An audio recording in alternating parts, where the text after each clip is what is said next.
Hello दोस्तों, स्वागत है आपका अपने चैनल एसएससी मैथ में। आ गए ब्रेकिंग अपडेट के साथ। फर्स्ट इंडिया न्यूज़ की खबर। उच्च शिक्षा मंत्री भंवर सिंह भाटी की प्रेस कॉन्फ्रेंस। यूजी और पीजी की अंतिम वर्ष की परीक्षाएं होगी।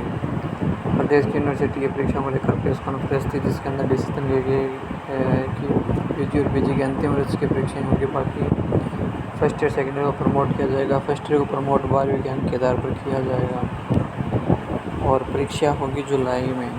चलिए चलते हैं एक और ट्वीट की ओर।